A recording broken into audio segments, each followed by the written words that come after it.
Bonjour à tous, je vous propose aujourd'hui de comprendre en images le mode d'action de deux molécules, à savoir l'aspirine et la curcumine.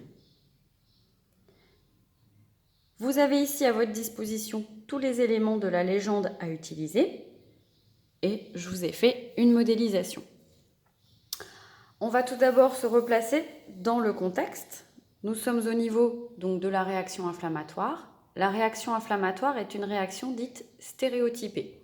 Pourquoi ? Parce que quel que soit l'agent pathogène qui va déclencher la réaction inflammatoire, 4 symptômes seront toujours observés: la rougeur, la douleur, la chaleur et le gonflement.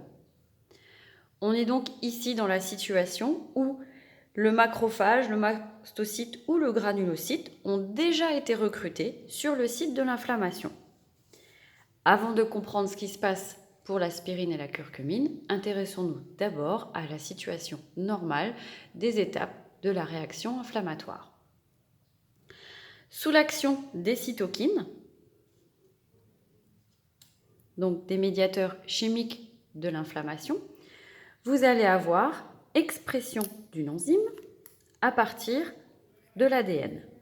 En effet, les enzymes sont des protéines et dans une cellule, la protéine s'obtient par transcription puis traduction d'un gène.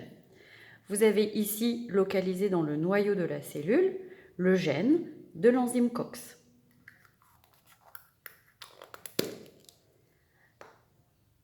Il va y avoir donc en premier lieu transcription, production d'un ARN messager, puis traduction et synthèse de l'enzyme. Nous avons essayé de respecter dans ce modèle le code couleur, donc du gène à l'ARN jusqu'à la protéine. La protéine, une fois localisée dans le cytoplasme de la cellule, va pouvoir catalyser une réaction métabolique, à savoir utiliser l'acide arachidonique comme substrat, synthétiser les prostaglandines qui, elles, seront exportées à l'extérieur de la cellule et à l'origine du symptôme de la douleur.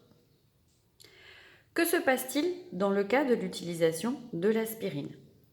La chaîne de synthèse est respectée, il va y avoir production de l'enzyme COX, mais l'aspirine est qualifiée d'inhibiteur au niveau de l'enzyme. Elle va pouvoir occuper le site actif de l'enzyme, empêcher la production donc, de prostaglandine et empêcher le symptôme de la douleur. L'aspirine est donc qualifiée d'analgésique. On peut donc s'interroger maintenant sur le mode d'action de la curcumine. Est-ce que cette molécule, localisée dans le curcuma, va avoir le même mode d'action ? Eh bien, pas tout à fait. La curcumine, symbolisée ici en orange, pour le rappel en lien avec le curcuma, va agir cette fois-ci au niveau de la transcription de l'ARN messager de l'enzyme COX.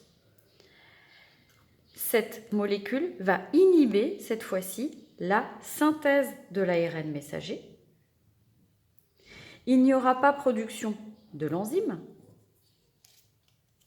et donc pas production